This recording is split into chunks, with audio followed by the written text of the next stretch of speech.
ഈശോമിശിഹായ്ക്ക് സ്തുതിയായിരിക്കട്ടെ. ആത്മീയ ഭോജ്യത്തിൽ നാം ഇന്ന് വിചിന്തനം ചെയ്യുന്നത് നമ്മുടെയൊക്കെ ജീവിതത്തിൽ വളരെ ആവശ്യമായിട്ടുള്ള ഒരു വിഷയമാണ്. നിന്റെ ഭക്തി ശുദ്ധമോ അതോ വ്യർത്ഥമോ? നമുക്ക് വേണമെങ്കിൽ ഭക്തരായി ഇരിക്കാൻ പറ്റും. ആ ഭക്തി ശുദ്ധമാണോ വ്യർത്ഥമായ ഭക്തിയാണോ കർത്താവ് പരീക്ഷിക്കും. ഈ കർത്താവ് നമ്മളെ ഉരച്ചു നോക്കും എന്ന് പറഞ്ഞിരിക്കുന്നത് അതുകൊണ്ടാണ്. സങ്കീർത്തകന് പറയാൻ പറ്റി, കർത്താവ് നീ എന്നെ ഉരച്ചു നോക്കുക, നീ പാതിരായ്ക്ക് എന്നെ സന്ദർശിച്ച് നോക്കുക, എന്നിൽ പാപം കാണില്ല. നമുക്കും അങ്ങനെ പറയാൻ പറ്റുമോ? നമ്മുടെ ഭക്തി ശുദ്ധമാണെന്ന് സ്ഥാപിക്കാൻ നമുക്ക് പറ്റുമോ? പല വ്യക്തികളെക്കുറിച്ചും ഞാൻ കേട്ടിട്ടുള്ളതാണ്. ചിലര് ഒരുപക്ഷെ അവരുടെ തന്നെ കുടുംബാംഗങ്ങൾ, അവരോട് ഏറ്റവും അടുത്ത് വസിക്കുന്ന വ്യക്തികൾ, ഇന്ന പെരുമാറ്റം, അതെ ദൈവത്തെ അറിയാത്തവരങ്ങനെയൊക്കെ ചെയ്യും എന്ന് പറയുമ്പോഴേ അവരിങ്ങോട്ട് ചാടി പറയുന്നൊരു കാര്യം, എല്ലാ ദിവസവും പള്ളി പോകുന്നയാള്, പ്രാർത്ഥനാ ഗ്രൂപ്പിൽ പോകുന്നയാള്, ശുശ്രൂഷയ്ക്ക് സ്ഥിരമായിട്ട് പോകുന്നയാള്, എന്നിട്ടാണ് ഇങ്ങനെ പെരുമാറുക, ഇങ്ങനെ സംസാരിക്കുക. അപ്പോൾ അവിടെ ഒരു സൂചന നമുക്ക് ലഭിക്കുന്നുണ്ട്. എല്ലാവരുടെയും ഭക്തി ശുദ്ധമായിരിക്കണമെന്നില്ല. എൻ്റെ ഭക്തിക്കനുസരിച്ചുള്ള ഒരു ജീവിതമാണോ അതോ വെറും ഭക്തി പ്രകടനമാണോ ഞാൻ നടത്തിക്കൊണ്ടിരിക്കുന്നത് എന്ന് മനസ്സിലാക്കിയിരിക്കുന്നത് നല്ലതാണ്. യാക്കോസ്ലിയുടെ ലേഖനം 3-ാം അധ്യായം 13 മുതൽ വായിക്കുമ്പോൾ അവിടെ പറയപ്പെട്ടിരിക്കുന്ന ഒരു കാര്യമുണ്ട്. ജ്ഞാനം 2 തരത്തിലുണ്ട്. ഉന്നതത്തിൽ നിന്നുള്ള ശരിയായ ജ്ഞാനവും അല്ലാത്ത ജ്ഞാനവും. നമുക്ക് വേണമെങ്കിൽ ഒരുപാട് അറിവ് സമ്പാദിക്കാം, അറിവിൻ്റെ പേരിൽ ദൈവത്തെ പോലും നമുക്ക് നിഷേധിക്കാം. അത് ഉന്നതമായ ശുദ്ധമായ ഒരു ജ്ഞാനമല്ല എന്നുള്ളത് ഈ വചനഭാഗം വായിക്കുമ്പോൾ, യാക്കോസ്ലിയ 3-ാം അധ്യായം 13 മുതൽ വായിക്കുമ്പോൾ ഒരുപാട് കാര്യങ്ങൾ അവിടെ പറയപ്പെട്ടിരിക്കുന്നത് നമുക്ക് കാണാൻ പറ്റും. വായിച്ച് ധ്യാനിച്ച് മനസ്സിലാക്കുന്നത് നല്ലതാണ്. അതുപോലെ തന്നെ നമ്മൾ ഇനി കാണാൻ പോകുന്നത് 3 തരം ഭക്തിയെക്കുറിച്ച് നമുക്ക് ചിന്തിക്കാൻ പറ്റും. ഒന്നാമത്തേത് കപടഭക്തി. കർത്താവ് പല ഇടങ്ങളിൽ അവരെ അപലപിക്കുന്നത് കാണാൻ പറ്റും. കപടനാട്യക്കാര്, അവരുടെ ഭക്തി എങ്ങനെയുള്ളതായിരിക്കും? കപടഭക്തി. അത് നമ്മൾ മത്തായിയുടെ സുവിശേഷം 6-ാം അധ്യായം വായിച്ചാലും അതുപോലെ 23-ാം അധ്യായം വായിച്ചാലും എല്ലാം ഇതേക്കുറിച്ചുള്ള സൂചനകൾ അവിടെ ലഭിക്കുന്നുണ്ട്. കപടഭക്തി, മറ്റുള്ളവരെ കാണിക്കാൻ വേണ്ടി മാത്രമുള്ള ഭക്തി. രണ്ടാമതൊന്നും നമുക്ക് കാണാൻ സാധിക്കും, വ്യർത്ഥ ഭക്തി, വ്യർത്ഥമായി പോകുന്ന ഭക്തി. അതുകൊണ്ട് നമുക്ക് ആത്മീയ വളർച്ചയോ സ്വർഗത്തിൽ പോകാനുള്ള സാധ്യതയോ ഒന്നും ഉണ്ടാകില്ല വ്യർത്ഥഭക്തി കൊണ്ട്. അതിന് ശുദ്ധമായ ഭക്തി വേണം. അതാണ് 3-ാമത്തേത്, ശുദ്ധമായ ഭക്തി. അതെന്താണ് എന്നുള്ളതും കർത്താവിൻ്റെ വചനം നമ്മെ പഠിപ്പിക്കുന്നുണ്ട്. സുഭാഷിതങ്ങൾ 8-ാം അധ്യായം 13-ാമത്തെ വചനം എടുത്താൽ, ശുദ്ധമായ ഭക്തി എന്ന് പറയുന്നത് തിന്മയെ വെറുക്കുന്നതാണ്, പാപം വെറുക്കുന്നതാണ് ശുദ്ധമായ ഭക്തി. നമ്മൾ കാണുന്നുണ്ട് ഭക്തി വ്യർത്ഥമാകുന്നത് എപ്പോഴാണ്. യാക്കോസ്ലിയ 1-ാം അധ്യായം 26 മുതൽ വായിക്കുമ്പോൾ അവിടെ പറഞ്ഞിട്ടുണ്ട്, നിങ്ങളുടെ ഭക്തി വ്യർത്ഥമാകും എപ്പോൾ? നാവിനെ നിയന്ത്രിക്കാൻ നിങ്ങൾ പരാജയപ്പെടുമ്പോൾ. നിങ്ങൾ ഒരുപാട് ഭക്താഭ്യാസങ്ങൾ ചെയ്യുന്നുണ്ടെങ്കിലും ആ ഭക്തി വ്യർത്ഥമാകും എന്നുള്ളത് കർത്താവിൻ്റെ വചനം നമ്മെ ഓർമ്മിപ്പിക്കുക. 2 തീമോത്തി 4-ാം അധ്യായം 7-ാമത്തെ വചനത്തിൻ്റെ വെളിച്ചത്തിൽ രണ്ടാമത്തെ കാര്യം നമുക്ക് മനസ്സിലാക്കാം. ദൈവഭക്തിയിൽ വളരാൻ നമുക്ക് പരിശീലനം വേണം, ട്രെയിനിങ്. നമ്മൾ ഒന്ന് ചിന്തിച്ചു കഴിഞ്ഞാൽ നമുക്ക് മനസ്സിലാവും, ഒട്ടും പരിശീലനമില്ലാത്ത ഒരു കാര്യമാണ് ഈ ഭക്തിയും കാര്യങ്ങളൊക്കെ, ഭക്തിയിൽ വളരുന്ന കാര്യം. പക്ഷെ വചനം പറയാണ് നമുക്ക് ട്രെയിനിങ് വളരെ ആവശ്യമായിട്ടുള്ള ഒന്നാണ് ദൈവഭക്തിയിൽ വളരുക എന്നുള്ളത്.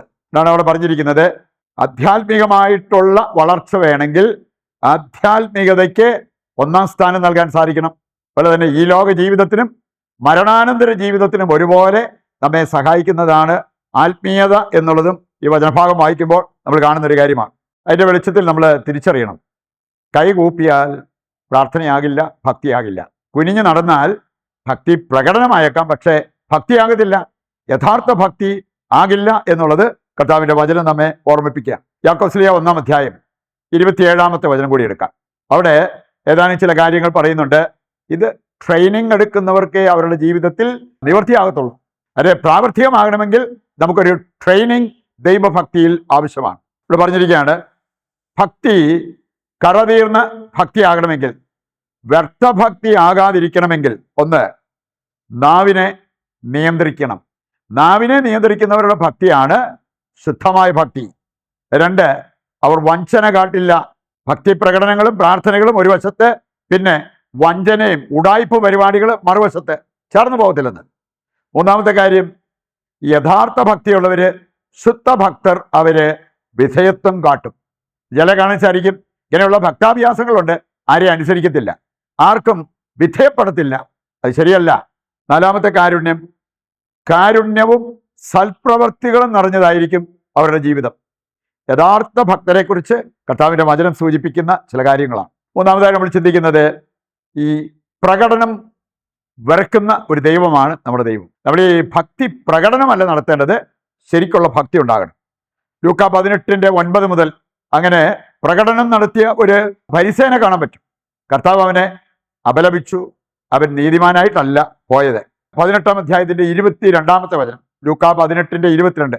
ഒരു ധനവാൻ ഒരുപാട് പ്രകടനങ്ങളൊക്കെ നടത്തി അവന്റെ വാക്കുകൾ കൊണ്ട് ചെറുപ്പം മുതൽ കൽപ്പനകൾ പാലിക്കുന്ന വ്യക്തി എന്നുള്ള കാര്യം അവൻ എസ്റ്റാബ്ലിഷ് ചെയ്തു. പക്ഷെ അവന്റെ ഹൃദയത്തിലേക്ക് നോക്കി കർത്താവ് ഒരു വാക്ക് പറഞ്ഞപ്പോൾ അത് അവൻ അംഗീകരിക്കാൻ പറ്റിയില്ല.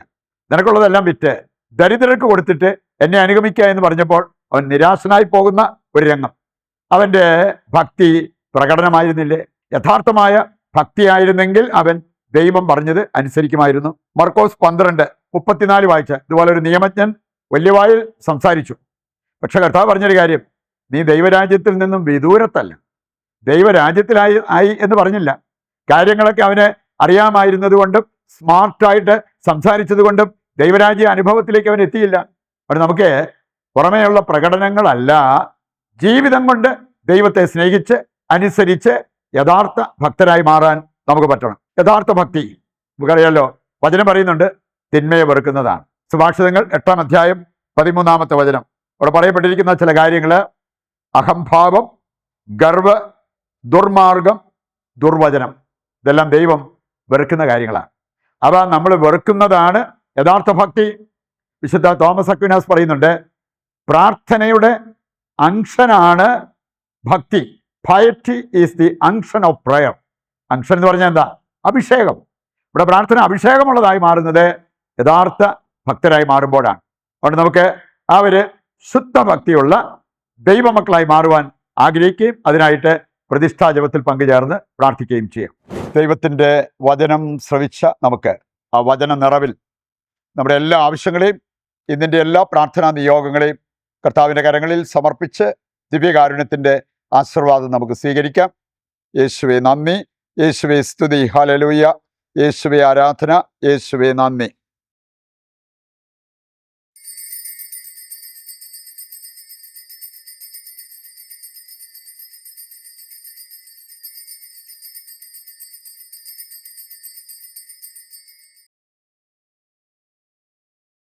പരിശുദ്ധ പരമ ദിവ്യകാരുണ്യത്തിന് എന്നേരവും ആരാധനയും സ്തുതിയും പുകഴ്ചയും ഉണ്ടായിരിക്കട്ടെ. നാളെ മറ്റൊരു എപ്പിസോഡുമായി വീണ്ടും നമുക്ക് ഒന്നിക്കാം. ദൈവം നിങ്ങളെ സമർത്ഥമായി അനുഗ്രഹിക്കട്ടെ.